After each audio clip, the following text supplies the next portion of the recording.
ఇన్ని యాగాలు చేసినటువంటి మహానుభావుడు అయుత చండీ యాగము అంటే 10,000 విధాలుగా 10,000 పారాయణాలు చేయాలి. చిన్న విషయము కాదు.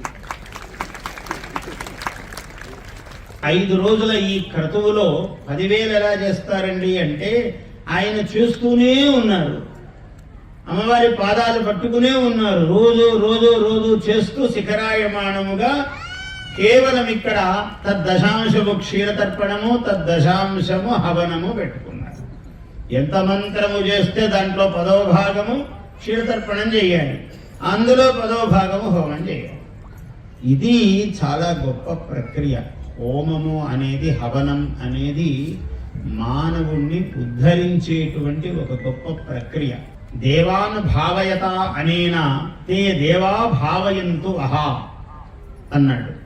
ఈ ఇద్దరు దధతుర్భువనద్వయం అన్నాడు కాళిదాసు.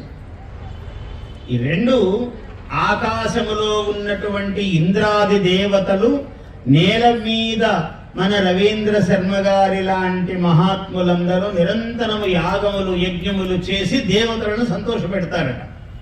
ఆ దేవతలు ఏం చేస్తారు? ఆయన వర్షం కురిపిస్తాడు.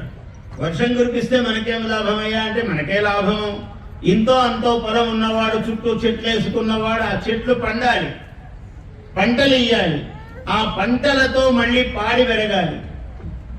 ఆవులు ఎద్దులు అన్ని క్షేమంగా ఉండాలి. అవన్నీ క్షేమంగా ఉంటే మళ్ళీ వాటి నుంచి పాలు, మళ్ళీ ఆ పాల వల్ల పెరుగు, మళ్ళీ మజ్జిగ, ఆ మజ్జిగ నుంచి వెన్న, నెయ్యి, మళ్ళీ ఆ నెయ్యి హవిస్సు హోమంలో. ఈ హవిస్సు వల్ల మళ్ళీ దేవతలు. ఇక్కడ మానవులు హవిర్భాగమునిస్తే దేవతలు ఆనందిస్తారు. దేవతలు ఆనందించి భూమండలమునకు మళ్ళీ వర్ష రూపేణ అనుగ్రహము. ఎప్పుడు ఎండలు రావాలో, ఎంత ఎండ కావాలో, ఎంత వాన కావాలో ఎవరు విభాగం చేస్తారు?